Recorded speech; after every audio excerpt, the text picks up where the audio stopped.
할렐루야. 오늘은 내가 오늘 그대로 행하리라 하는 제목으로 은혜를 나누도록 하겠습니다. 우리 인사합니다. 사랑하고 축복합니다. 사랑하고 축복합니다. 아멘. 9월부터 우리가 열왕기 말씀을 보고 있는데요. 이 열왕기서는 하나의 이스라엘의 역사책입니다.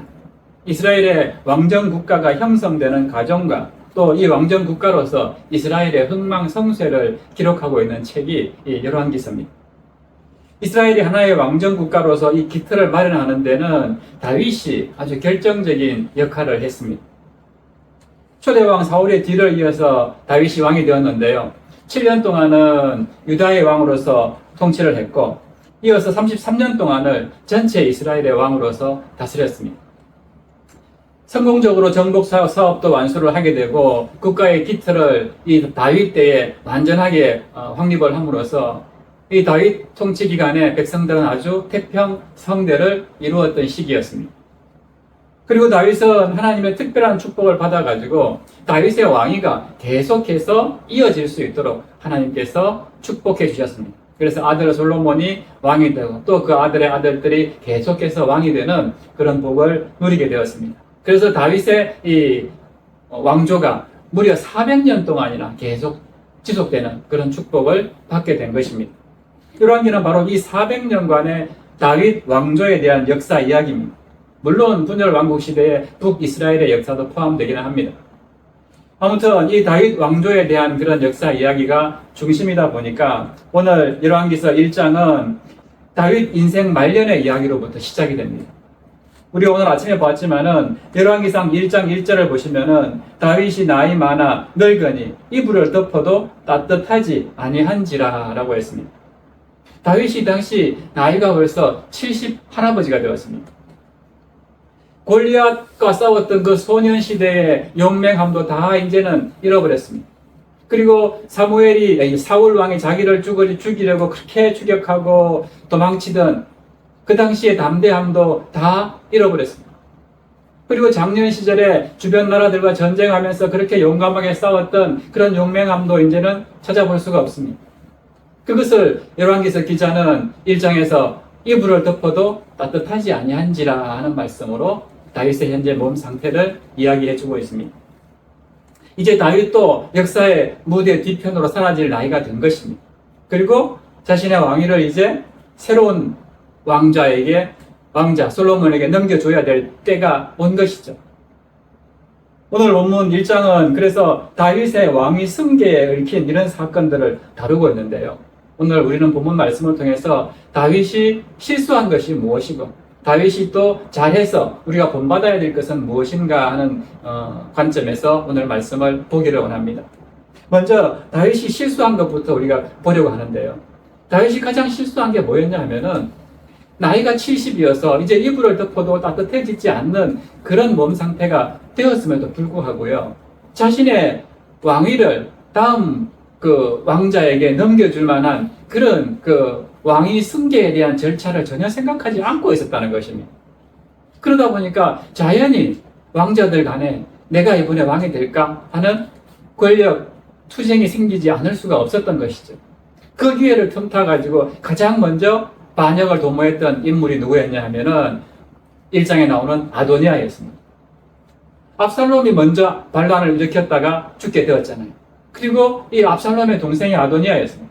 이 아도니아가 형의 뒤를 이어서 아버지가 이제 정신이 오락가락할 정도로 이불을 덮어도 몸이 따뜻해지지 않는 그런 분별력이 없는 상태가 되었으니까 이때를 틈타서 내가 왕이 되어야 되겠다 하고 생각하고 반역을 일으킨 것입니다. 그리고 자기 반역은 자기 혼자 안 되니까 어떡합니까? 아버지의 오른팔이었던 군대 장관 요압 장군을 자기 편으로 끌어들입니다. 그리고 당대에 가장 또 유력한 권력자 중에 한 사람이었던 제사장 아비아달도 자기 편으로 끌어들입니다. 그래서 군과 이 또 신앙적인 면을 다 그냥 자기 손아귀에 넣고는 자기 스스로 그냥 왕이 되겠다라고 잔치를 벌인 그런 사건을 우리가 보지 않았습니다. 이게 다 무슨 연유 때문이었는가? 다윗이 70가 넘어서 도저히 이제 왕으로서 다스릴 만한 그 상황이 안 되었으면은 빨리 이 승계를 절차를 밟아가지고 이런 반역이 일어나지 않도록 만들었어야 되는데 그렇게 하지 못했다 하는 잘못을 우리가 지적하지 않을 수가 없습니다. 구체적으로 다윗이 어떤 잘못을 저질렀는지를 보게 되면요, 우선 다윗은 미래를 내다보지를 못했습니다. 즉 앞으로 자신이 왕위를 넘겨줄 때에 어떤 일들이 일어날지를 미리 예견하지 못했다 하는 것을 알 수가 있습니다. 결국 돌이킬 수 없는 이런 참담한 가정 불화를 겪게 되고 또 정치적인 소용돌이를 겪어야 했던 것입니다. 이솝 우화에 보면은 이빨 가는 산돼지라는 그런 이야기가 있습니다. 어느 봄날에 여우가요, 이제 숲길에 따뜻한 햇살이 나오는 숲길로 산책을 하러 나왔는데 너무너무 햇살이 부드럽고 또 길도 좋고 꽃들도 피어 있고 해서 행복하게 숲길을 걷고 있는데 저쪽에 보니까 이 멧돼지가, 산돼지 한 마리가 바위에다가 자기 날카로운 이빨을 계속해서 갈고 있는 것을 보았습니다. 그래서 여우가 멧돼지한테 가서 도대체 지금 뭐 하고 있느냐, 이렇게 따뜻하고 좋은 봄날에 이렇게 나처럼 산책이나 하고 여유있게 잘 놀지 뭐 하고 있냐라고 비아냥거렸습니다. 그랬더니 산돼지가 하는 소리가 뭐냐면은 나한테 항상 이렇게 좋은 봄날만 있는 것이 아니다. 언제 내 앞에 사자가 나타날지 모르고 언제 내에게 또 불행한 사냥꾼이 또 나를 겨냥하고 있을지도 모르기 때문에 내가 평소에 항상 대적할 수 있는 날카로운 이빨을 준비하고 있지 않으면은 안 된다라고 이렇게 얘기했다는 겁니다. 그 얘기를 듣고 여우는 자기도 깨닫는 바가 있어야 되는데 전혀 이 산돼지의 말을 듣지 않고요.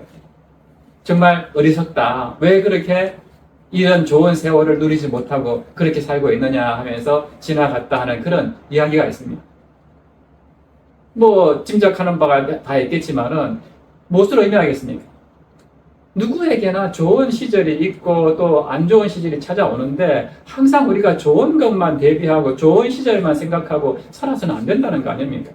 언제든지 나에게 어려운 시절이 올 것을 대비해서 준비하는 삶을 살아야 된다는 것입니다. 지금 다윗 왕이 실수한 게 그거였습니다. 나이 70이 돼서 이제 다스릴 만한 능력이 안 되는 그런 몸 상태가 됐는데도 불구하고 앞날을 내다보지 못하고 이 왕자들의 난이 일어날 것을 미리 예견해야 되잖아요. 전혀 생각하지 못하고 결국 아도니아의 반역이라는 엄청난 사건, 압살롬의 반역을 겪었음에도 불구하고 그것을 깨닫지 못하고 다시 또 두 번째 아들이 이런 반역을 일으키게 되는 결과를 초래하게 됐다는 것을 이 다윗이 미리 앞날을 내다보지 못했던 그런 예견 때문에 이런 일이 빚어졌다 하는 것을 우리가 알게 됩니다. 결국 이 아도니아가 반란을 꾀하니까 서둘러서 이제 솔로몬을 세우고 사태를 수습하려고 했는데요. 그러나 이미 때는 늦었습니다. 미리 했었어야 됩니다. 반역에 가담했던 사람들은 이제 돌이킬 수 없는 강을 건넜습니다. 결국 어떻게 됩니까? 반역했던 아도니아는 훗날 솔로몬의 손에 죽고 맙니다. 그리고 그 유명한 장군 요압 장군도 죽음을 면하지 못합니다. 그리고 제사장 아비아달 마찬가지로 제사장직을 박탈당하고 쫓겨나갑니다. 이 모든 일들이 다 다윗의 그 잘못된 실수 때문에 좀 더 일찍 판단해가지고 왕권을 다 개성했더라면 다음 차기 왕자는 누구다라고 얘기해놨더라면 그런 반란이 일어나지도 않았을 것이고 그 유명한 요압 장군이나 제사장 아비아달이 그렇게 쫓겨나고 죽게 되는 또 아들 하나가 그렇게 죽임을 당하게 되는 그런 일은 겪지 않았지 않겠느냐 하는 것이죠. 중국의 고사성어 가운데 갈이천정이라는 말이 있습니다. 목이 말라야지 비로소 우물을 판다 하는 그런 사자성어입니다. 그러니까 목이 마르기 전에는 우물이 없는데도 불구하고 사람들은 그걸 모른다는 겁니다. 당장 가물어서 아무것도 없을 때에야 그때서야 우물을 찾는 그런 어리석은 삶을 살아서는 안 된다는 거 아닙니까? 때를 놓치게 되면 우리가 항상 후회하게 됩니다. 그러므로 항상 미리 앞날을 예견할 줄 아는 그런 분별력을 가지고 적시적기에 하나님의 뜻에 맞게 일을 추진할 줄 아는 그런 지혜가 있기를 바랍니다. 또 한 가지 다윗이 실수한 것 중 가장 잘못한 것 중에 하나가 뭐냐 하면 가정교육에 완전히 실패를 했습니다. 다윗은 아내를 여럿을 두었기 때문에 그 소생들한테서 자녀들이 굉장히 많았습니다. 솔로몬은요, 10번째 아들이었습니다. 그렇기 때문에 가지 많은 나무에 바람 잘 날이 없다고 이 자녀들 사이에 여러 가지 문제, 또 싸움들, 이런 것들이 많이 있었습니다. 특별히 사무엘 하 13장에 보면요, 장남이 암논이었는데, 이 암논이 이복 누이, 배다른 동생, 여자 동생 다말을 강간하는 사건이 벌어집니다. 근데 이 다말의 친오빠인 압살롬이 그것을 알고는요, 나중에 암논을 잔치에 초청해서 죽여버리잖아요. 그리고는 아버지가 두려워서 도망을 갑니다. 그때에도 다윗은요, 아무도 어떤 아들한테 대해서도 그냥 화만 냈지 징계하지 않았습니다. 결국 도망쳤던 압살롬이 반역을 했던 사건이 압살롬의 반역 사건이죠. 때문에 압살롬도 결국 죽고 말았습니다. 이렇게 암논과 다말 사건, 압살롬 사건, 이런 것들을 겪었으면서도 불구하고 지금 열왕기상 1장에 와가지고 아도니아가 또다시 그런 반역을 일으켰는데도 불구하고 여기에 대해서 또 질책하지 않습니다. 우리가 미리 봤지만은 열왕기상 1장 6절 말씀 다시 보세요. 다윗이 뭐라고 합니까? 네가 어찌하여 그리하였느냐 하는 말로 한 번도 그를 섭섭하게 한 일이 없었더라라고 합니다. 그 분명히 반역할 정도로 엄청난 잘못을 저질렀는데도 네가 왜 그렇게 했냐라고 말하지도 않았다는 거예요. 그저 오냐 하면서 키웠다는 것입니다. 결국 아도니아가 압살롬과 같이 왕권에 대한 야망을 가지고 다윗에게 도전하게 되는 그런 어처구니 없는 일이 벌어지게 된 것입니다. 이렇게 다윗의 아들들은 문제 아들이 많이 있었습니다. 배다른 동생을 강간했던 암논이 있었고, 또 형을 죽이고 아버지에게 반기를 들었던 압살롬이 있었고, 또 아버지의 왕위를 강제로 빼앗으려고 했던 압살롬이나 아도니아가 있었고, 등등 이렇게 많은 문제 아들이 생겨났는데 그 이유가 무엇이냐? 학자들은 한결같이 다윗의 잘못된 자녀 교육, 가정 교육이 있었다라고 이야기합니다. 자녀들을 그냥 오냐 하고 방치했기 때문입니다. 제대로 된 신앙 교육도 하지 않았고, 잘못된 그런 일을 했을 때에 징계도 하지 않았고, 그저 그냥 그럴 수 있겠지 하는 그런 마음으로 내버려 두었던 것이 결국은 압살롬에 쫓겨서 다윗은 궁궐을 버리고 도망치는 신세까지 되지 않았습니다. 오늘날에도 권력자의 자녀들이라든가 재벌가의 자녀들이 사회적으로 큰 문제를 일으키는 것들을 우리가 종종 봅니다. 좀 이제 시간이 지났지만은 과거에 땅콩 회항 사건이라고 다 알지 않습니까? 대한항공 그 아버지 권력으로 자리에 오른 무슨 그 여자분이 그랬잖아요. 그 잘못 서비스한 것 때문에 그냥 비행기를 강제로 회항시키는 그런 일들. 또 이런만 되면 다 아는 우리나라의 국회의원이나 대통령의 아들들도 다 마찬가지입니다. 그런 사람들이 왜 이런 잘못을 저질렀을까? 가장 큰 이유는 가정교육이 제대로 안 됐다고 봅니다. 가정에서 아무리 잘못해도 우리 아버지가 대통령입니다. 우리 아버지가 누군데 이런 백을 가지고 사람들한테 그렇게 살아왔던 것이 결국은 이런 큰 잘못을 낳았다 하는 것입니다. 그러므로 우리가 정말 자녀들을 잘 돌보아야 되는데 그것도 말씀으로, 신앙으로 잘 돌보는 저와 여러분 되시기를 주의 이름으로 축복합니다. 그런가 하면 다윗으로부터 오늘 본받을 점도 몇 가지 있습니다. 국가적으로 또 가정적으로 다윗이 이렇게 큰 위기를 겪었지만요, 다윗은 침착하게 이 문제를 해결합니다. 하나님의 뜻을 찾았고 자신이 했던 약속을 지킵니다. 그래서 늦었지만은 솔로몬을 후계자로 지명을 해서 하나님의 뜻대로 이제 왕위 승계를 하게 되는 그런 과정을 오늘 본문을 통해서 우리가 보게 됩니다. 좀 더 구체적으로 보게 되면요, 먼저 다윗은 하나님의 뜻을 구했습니다. 문제가 터지니까 이제 선지자 나단이 다윗을 찾아옵니다. 그때 다윗은 나단이 하는 말을 경청합니다. 그 하나님의 선지자를 통해서 하나님이 말씀하시는 것이 무엇인가 하는 것을 들었던 것이죠. 예전에 이미 나단 선지자는 다윗이 바세바를 범하고 그 남편 우리아를 죽게 했을 때에 그때 찾아와서 이 다윗에게 하나님의 경고의 말씀, 하나님께서 그 일에 대해서 어떻게 생각하시는지를 분명하게 가르쳐주고 다윗으로 하여금 깨닫게 하고 무릎 꿇게 만들었습니다. 오늘 또다시 다윗의 잘못을 나단 선지자는 분명하게 가르쳐주고 있는 것입니다. 그 말을 이제 70이 넘은 노인 다윗이 경청했더라 하는 것입니다.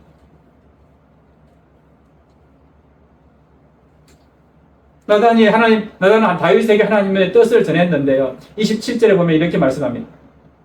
왕께서 내 주 왕을 이어 그 위에 앉을 자를 종에게 알게 하지 아니하셨나이다. 내가 하나님의 선지자인데 다윗의 뒤를 이어서 지금 아도니아가 왕이 되었다고 밖에서는 잔치를 하고 있는데 왜 내가 알기로는 솔로몬이 왕이 될 것으로 알고 있는데 이 아도니아가 왕이 된다는 것을 왜 나한테 알려주지 않았느냐라고 이야기합니다. 이 말을 듣는 순간 다윗도 정신이 번쩍 들었겠죠.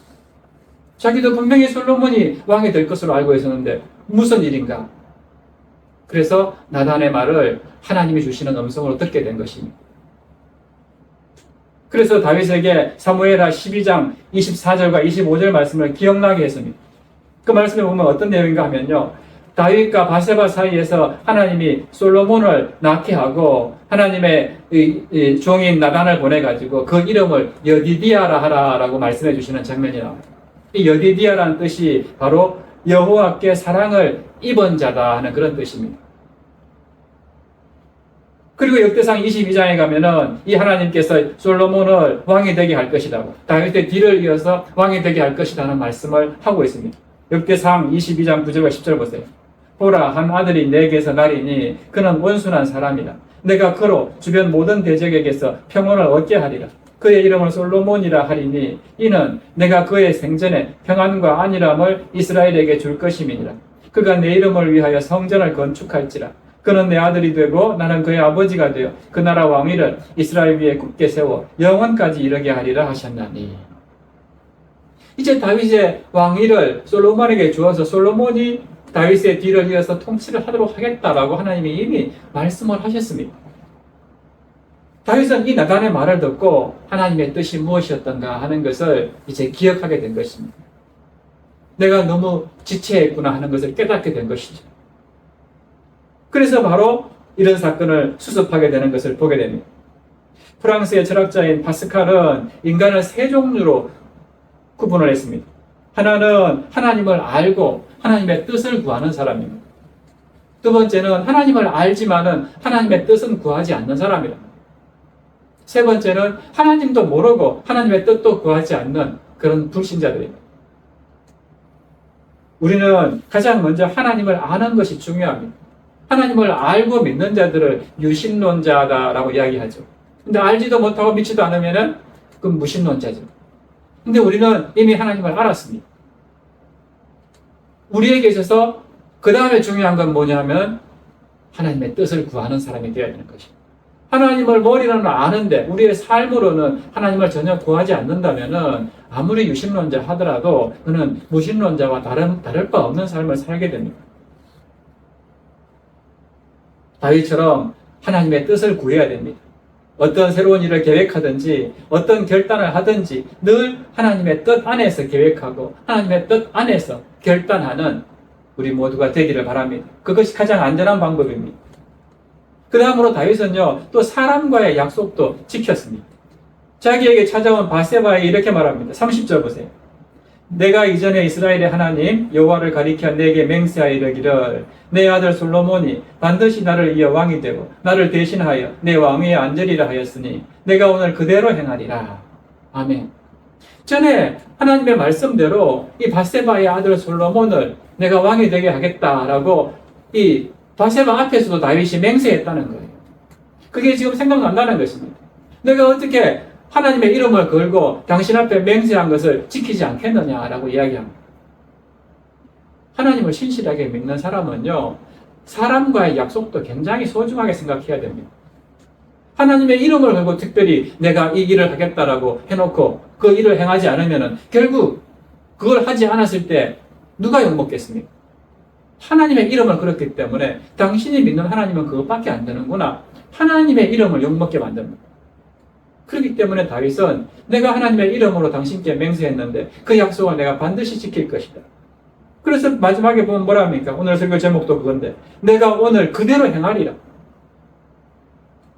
그대로 행하겠다는 것입니다. 바세바를 다시 보는 순간에 그 옛날 하나님 앞에 약속했던 그 하나님의 이름을 걸었던 맹세가 기억이 난 것입니다. 사람과의 약속을 지킬 줄 모르는 사람은 훌륭한 신앙인이라고 할 수 없습니다. 예전에 신문의 독자 투고란에 다음과 같은 사연이 기록된 적이 있었습니다. 길거리에서 밤을 구워서 파는 노점 상인이 있었습니다. 근데 이분이 하루는 시골을 가다가요, 시골 어느 농가에서 밤나무가 큰 게 있는데 너무너무 탐스럽고 맛있게 실하게 익은 밤이어서 먹어보고는 이걸 좀 사고 싶다라고 해서 좀 사왔는데 다음번에 내가 다시 언제 올 테니까 그때 또 살 수 있도록 준비를 해달라고 약속을 하고 갔답니다. 그리고 나서 하루는 날을 잡아서 이제 노점 상업을 중단하고 하루 종일 이제 사업을 내려놓고 그 많은 기차를 타고 그 시골에 가서 밤을 사러 갔더니요, 그 농가 주인이 하는 말이 다른 사람이 어제 와가지고 팔라고 해서 다 팔아버리고 하나도 없다라고 얘기하더랍니다. 그래서 나랑 약속을 하지 않았냐고, 내가 언제 다시 오겠다 약속하지 않았냐고. 근데 왜 그렇게 해버렸냐? 나는 지금 하루 종일 내 장사 다 내려놓고 이렇게 먼 거리를 달려왔는데 그렇게 하실 수 있냐고 따졌지만은 그 동네 사람들도 다 한 가지로 오히려 이 농가 주인을 편을 들더라는 것입니다. 구두로 한 약속이고 당신이 올지도 안 올지도 모르는데 먼저 오는 사람한테 파는 게 맞지, 그거 어떻게 당신한테 기다리고 있겠냐, 이렇게 이야기하더랍니다. 여러분, 누구의 말이 맞는 것 같습니까? 철석같이 약속을 했다면은 그게 구두든 서면으로 했던 지켜야 되는 거 아닙니까? 내가 누구랑 만나기로 약속을 전화로 하든 뭐로 약속을 했습니다. 그러면 상대방이 파기하지 않는 한 그 약속은 지켜야 되잖아요. 그렇지 않으면 점점 그 친구 간에는 우정이 깨지고 연인 간에는 그 사랑이 깨질 수밖에 없는 겁니다. 사람과의 약속도 반드시 지켜야 되는 것이 우리 신앙인의 자세입니다. 그래서 다윗은 바세바의 자기 아내와의 약속이었지만은 하나님의 이름으로 걸고 했던 이 약속을 오늘 본문에 보면은 내가 그대로 행하리라, 어기지 않고 지키겠다라고 말씀하고 있는 것을 보게 됩니다.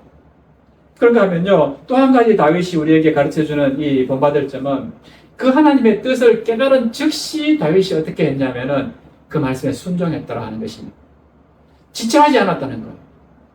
잠시 생각해보고, 이거 아도니아가 지금 굉장한 권력을 가지고 그 요압 장군까지 합세했다는데 이거 좀 생각해 봐야 되겠는데가 아니고 그 자리에서 바로 바세바를 불러서 명령합니다. 28절 보세요. 다윗 왕이 명령하여 이르되 바세바를 내 앞으로 부르라. 바세바가 누구이기 때문에? 솔로몬의 어머니이기 때문에. 솔로몬을 내가 당장 자기 왕으로 세우겠다는 결연한 의지를 가지고 부른 것입니다. 그렇게 바세바가 왕 앞에 불려가니까 어떻게 합니까? 29절에 보면은 내 생명을 모든 환난에서 구하신 여호와께서 살아계심을 두고 맹세하노라. 다시 한번 하나님의 이름을 걸고 내가 맹세한다는 것. 뭘 맹세합니까? 30절 다시 보세요. 내가 이전에 이스라엘의 하나님 여호와를 가리켜 내게 맹세하여 이르기를 내 아들 솔로몬이 반드시 나를 이어 왕이 되고 나를 대신하여 왕위에 앉으리라 하였으니 내가 오늘 그대로 행하리라. 솔로몬을 반드시 왕으로 세우겠다라고 다윗이 그 자리에서 나단 선지자로부터 하나님의 뜻을 확인한 후에 바로 그 자리에서 바세바를 불러서 이렇게 솔로몬을 왕으로 세워라 하는 구체적인 지침을 하달을 합니다. 그렇습니다. 오늘 우리도 마찬가지입니다. 예배를 통해서, 기도를 통해서, 또 찬양을 통해서 누구를 만나서 하나님의 뜻이 무엇인지 깨달았다면요, 지체하지 마시기 바랍니다. 바로 순종해야 됩니다. 조금 더 지나면 어떤 일이 벌어지는지 압니까? 또 사탄이 속삭입니다. 그게 진짜 하나님의 뜻일까? 믿지 않은 사람들이 또 우리한테 와서 속삭입니다. 꼭 그렇게 하지 않아도 될 것 같은데 그 말에 솔깃하지 마시고요. 하나님의 뜻이라는 확신이 서게 되면은 지체 없이 순종하십시오. 그 나머지는 하나님께서 다 책임져 주십니다. 오늘 이어지는 말씀들도 보세요.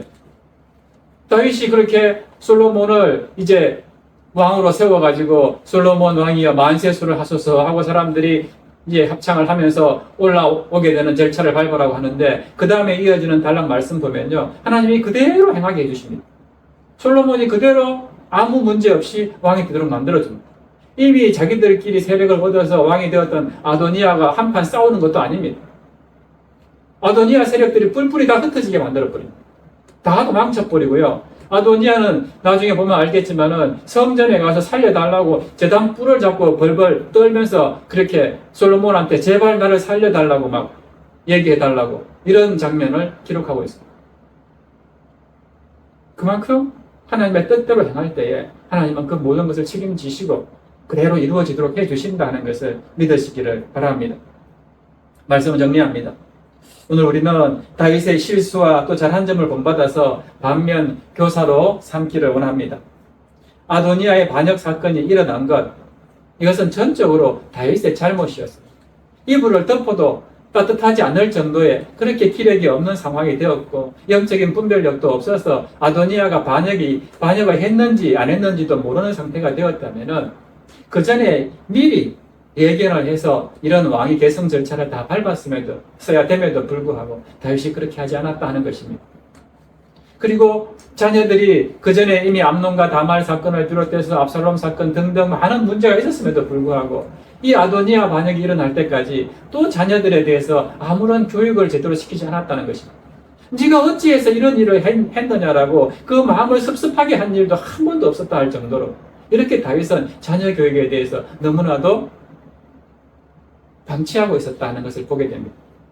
그러므로 우리는 정말 우리가 하나님의 자녀라면 하나님의 뜻대로 사는 사람이라면 어떤 일이 내가 해야 될 때인지 또 그만둬야 될 때인지를 잘 분별하고 특별히 우리 자녀들에게도 그런 신앙적인 교육을 잘 시켜서 하나님의 때를 분별해서 분별 있게 결단하고 살아갈 수 있는 지혜를 물려줘야 될 것입니다. 반면에 다윗이 잘한 것은 무엇입니까? 이런 일이 생겼을 때 나단 선지자로부터 하나님의 뜻을 분명하게 경청하고 구했다 하는 것입니다. 그리고 그 뜻을 구한 즉시 어떻게 했어요? 바세바를 불러서 솔로몬을 왕으로 세우는 그런 하나님의 뜻을 즉시 실행했더라 하는 것입니다.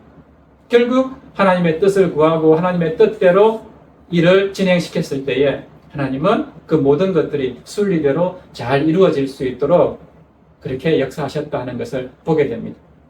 오늘 우리도 마찬가지예요. 그렇게 하나님의 뜻을 먼저 구하고 세상적인 방식으로 일을 처리하면 안 됩니다. 아도니아 세력이 저렇게 큰데 나도 이 솔로몬을 왕으로 세운다 하더라도 지금 당장은 그 싸울 만한 능력이 안 될 것 같으니까 우리도 뭔가 군사력을 많이 모아가지고 해야 되겠다. 이게 아니었잖아요. 그 자리에서 바로 하나님의 뜻대로 이루어진다는 걸 확신하고 솔로몬을 데리고 가서 왕으로 삼고서 올라와라. 내가 내 자리를 물려줄 것이다. 하고 일사천리로 진행을 시켜버립니다. 그랬을 때 하나님은 군사력에 의해 가지고 왕을 만든 것이 아니라 하나님의 말씀 그대로 솔로몬을 왕으로 세우는 것을 보게 됩니다. 그렇기 때문에 오늘 우리도 정말 여러 가지 어려운 상황에 직면했을 때에요. 내 경험대로, 내 지식대로 세상적인 방법 구해가지고 그렇게 일을 하려는 것이 아니라 하나님께 뜻을 구하고 하나님의 뜻을 알게 되면 즉시 시행해서 주님이 일하시는 것을, 하나님의 역사하시는 것을 온 백성들이 다 알 수 있도록 만드는 것. 그것이 우리 그리스도인들의 사명이고 해야 될 일이다 하는 것을 기억하고 이번 한 주간도 그런 삶으로 하나님의 역사하심을 경험하는 우리 모두가 되시길 주의 이름으로 축원합니다. 아멘. 이 시간 그래서 주가 일하시네 우리 찬양하고요. 함께 말씀 생각하면서 기도합니다.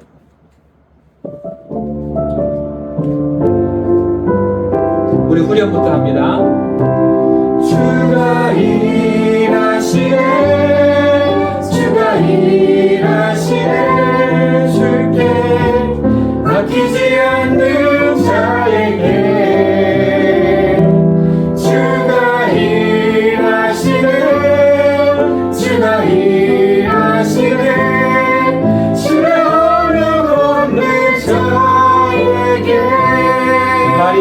갈 때, 날이 저물어갈 때, 빈들에서 걸을 때, 그때가 하나님의 때. 내 힘으로 안 될 때, 빈손으로 걸을 때, 내가 고백해 여호와 이래. 주가 일하시네. 주가 일하시네. 주가 일하시네. 주께 아끼지 않는 자에게. 주가 일하시네. 주가 일하시네. 주가 일하시네. 신뢰하며 걷는 자에게. 우리 모인 이곳에 주님 함께 계시네. 누리네 아버지 은혜. 작은 떡과 물고기 내 모든 걸 드릴 때 모두 고백해 여호와 이래. 주가 일하시네. 주가 일하시네. 주께 아끼지 않는 자에게. 주가 일하시네. 주가 일하시네. 신뢰하며 걷는 자에게. 아멘. 우리 이 시간 말씀 생각하면서 기도했으면 좋겠습니다. 오늘 다윗을 통해서 하나님의 뜻을 깨닫게 하심을 감사를 드립니다. 우리가 인생 살아가면서 해야 할 때와 그만두어야 할 때를 영적으로 잘 분별할 수 있기를 원합니다. 자녀들을 정말 신앙으로 잘 가르치고 양육할 수 있기를 원합니다. 어려운 상황에 직면했을 때에 세상적인 방식이 아니라 오직 하나님께 나아가서 그 뜻을 구하기를 원합니다. 또한 하나님의 뜻을 깨달았을 때에는 다윗처럼 지체하지 않고 그 뜻에 순종하는 그런 우리가 되기를 원합니다. 우리 이런 마음으로 주님 이름 한번 부르신 후에 기도하겠습니다. 주여, 살아계신 하나님 아버지, 은혜와 사랑에 감사를 드립니다. 나이 70이 되어서 이제 이불을 덮어도 따뜻하지 않을 정도의 그런 기력이 없는 상태가 되었음에도 불구하고 오늘 다윗의 모습을 보면은 그 왕이 대선 절차를 시기적절하게 밟지 못해서 아들의 반역상들을 경험하게 되는, 그래서 많은 그 자신의 오른팔과 제사장까지 잃게 되는 그런 불운한 역사를 우리가 보게 됩니다. 그러므로 하나님, 정말 우리도 정말 내가 하나님의 때, 하나님이 나에게 원하시는 그 시기, 이것을 영적으로 잘 분별해서 그만두어야 할 때와 내가 해야 할 때를 잘 분별할 줄 아는 그런 영적인 삶을 살게 하여 주시옵소서. 또한 아들들, 자녀들에 대한 신앙교육도 정말 철저하게 잘 시켜서 대를 이어서 하나님의 자녀로서 정말 복된 삶 살 수 있도록 하나님께 귀하게 쓰임받을 수 있는 그런 자녀들로 우리가 양육하게 하여 주시옵소서. 하면 더 있어 비록 자신의 그런 잘못으로 아들이 반역하는 정말 엄청난 사건이 벌어졌지만은 그 후에 나단 선지자를 통해서 하나님의 뜻을 구하고 그 뜻을 분별해서 알게 되었을 때에 지체하지 아니하고 즉시 하나님의 말씀대로